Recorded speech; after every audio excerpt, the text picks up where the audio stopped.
বন্ধুরা, তোমরা সবাই কেমন আছো? আশা করছি সবাই খুব ভালো আছো। আমিও খুব ভালো আছি। দেখো, আজ নিয়ে চলে আসলাম তোমাদের সামনে এগ রোল। আজ করেছিলাম এগ রোল। চলো তাহলে এই নরম নরম এগ রোল কীভাবে করি তোমাদের সাথেও শেয়ার করি। তাহলে বন্ধুরা চলো দেখে নিই কীভাবে এগ রোলটা আমি বানাচ্ছি। প্রথমেই আমি ময়দা নিয়ে নিয়েছি পরিমাণ মতো। চলো এর মধ্যে দেখে নিই কী কী দেবো। প্রথমেই আমি এই ময়দার মধ্যে একটু লবণ দিয়েছি আর দিয়ে দিচ্ছি পরিমাণ মতো সাদা তেল। সাদা তেলটা দিলে এগ রোলের রুটিটা ভীষণ নরম হয়। এবার দেখো, লবণ আর তেল দেওয়ার পরে ভালো করে হাত দিয়ে ঘষে ঘষে এইভাবে ময়ামটা ময়দার মধ্যে দিয়ে দেবে। তাহলে খুব সুন্দর বেশ নরম তুলতুলে রুটি তৈরি হবে। দেখব যখন ময়ামটা হয়ে গেছে কি করে বুঝবো? এইরকম যখন হাতের মুঠোয় ময়দাটা চলে আসবে তখনই বুঝবো যে আমার সুন্দরভাবে ময়দায় ময়াম হয়ে গেছে। চলো এবার অল্প অল্প জল দিয়ে একটা শক্ত ডো তৈরি করে নিই। দেখো এইভাবে মেখে নেবে, খুব নরমও না আবার খুব শক্তও না। দেখো যেভাবে আমি মেখেছি সেইভাবে তোমরা মেখে নেবে খুব সুন্দরভাবে। এবার এটা ঢেকে আধা ঘন্টার জন্য রেখে দেবো। এবার চলো কী কী দেবো। প্রথমেই আমি শসা কেটে নিয়েছি। দেখো বন্ধুরা, জানি সবাই জানো, তবুও দেখাচ্ছি। শসা কেটে নেব।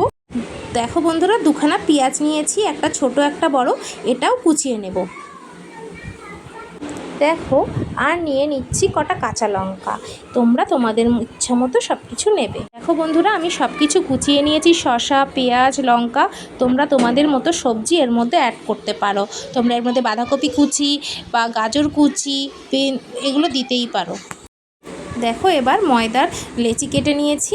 এইবার হালকা অল্প ময়দা দিয়ে বেলে নেব। দেখো রুটিটা করে নিয়েছি আর এই রকম টাইপের আমি রেখেছি, না খুব বেশি পাতলা না খুব বেশি মোটা। এইভাবে তোমরাও সব কটা রুটি আগে তৈরি করে নেবে। আমি রুটিগুলো সব তৈরি করে নিয়েছি।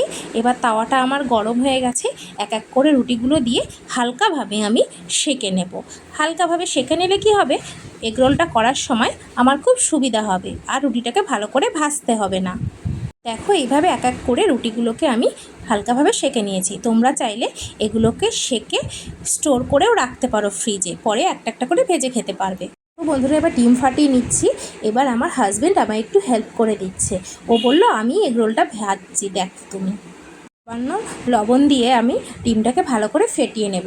আমরা তো এক্সপার্ট নই, এইভাবে করলেই আমাদের সুবিধা হবে।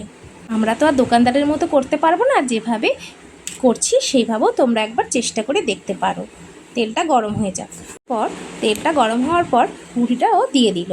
বললো রুটিটা একটু একটা পিঠ ভেজে নিই, তাহলে খেতে আরও টেস্টি হবে আর রুটিটা মচমচেও হবে ভাজাটা। রুটিটার একটা পিঠ মনে হয় ভাজা হয়ে গেছে। এবার ওদিকটা উল্টে দিই। দেখো কি সুন্দর মচমচেভাবে ভাজা হয়েছে না? এই জন্যেই বলছিল যে একটা পিঠ করে নিই। এরপর অপর পিঠটা হতে হতে এর ওপরে ডিমটাকে দিয়ে দিল, ফ্যাটানো ডিমটাকে। তারপর চামচ দিয়ে চারিদিকে একটু ছড়িয়ে দিচ্ছে, যাতে চারিদিকে ডিমটা ভালো করে রুটির সাথে মিশে যায়। দেখো বন্ধুরা, এবার এই দুটো খুন্তির সাহায্যে এটাকে উল্টে দিতে হবে। দুটো খুন্তি নেবে বন্ধুরা, তাহলে কি হবে, সুন্দর ব্যালেন্সটা পাবে তোমরা উল্টানোর জন্য। তাই এইভাবে উল্টে দিতে হবে। এরপর ভালো করে চেপে চেপে এটাকে ভেজে নিতে হবে, যাতে ডিমের কোনো কাঁচা ভাব না থাকে। দেখো সুন্দরভাবে ভাজা হয়ে গেছে, নামিয়ে নেব। চলো বন্ধুরা সাজিয়ে নিই। প্রথমে শসা কুচিটা দিয়ে দিলাম, তারপরে পরিমাণ মতো পেঁয়াজ দিয়ে দিলাম। এরপর দিয়ে দিচ্ছি টমেটো সস। তোমরা চাইলে চিলি সসও দিতে পারো। পরে দেখো বন্ধুরা, দিচ্ছি অল্প অল্প পরিমাণে একটু কাসুন্দি, চারিদিকে ছড়িয়ে দেব। এরপরে দেখো দিয়ে দিচ্ছে ওপর থেকে পরিমাণ মতো বিট লবণ। এর মধ্যে কাঁচা লঙ্কা দেবো, এবার পাতিলেবুর রস। এরপর এটা রেডি হয়ে গেছে। এবার এটাকে মোড়ানোর পালা। চলো দেখে নিই কীভাবে মোড়াচ্ছে। এই কাজগুলো আমার হাজব্যান্ড খুব ভালো পারে, তাই আমি ওকেই বসিয়েছি। তুমি এগুলো এবার একটু আমায় করে, ও তাই আমায় একটু হেল্প করতে বসে পড়েছে। আর ও এই ভাজাভুজিগুলো খুব ভালো পারে, তাই জন্য ওকে দিয়েই করাচ্ছি। দেখো রেডি হয়ে গেল একটা এগ রোল। চলো বাদ বাকিগুলো করে নিয়ে চলে আসলাম।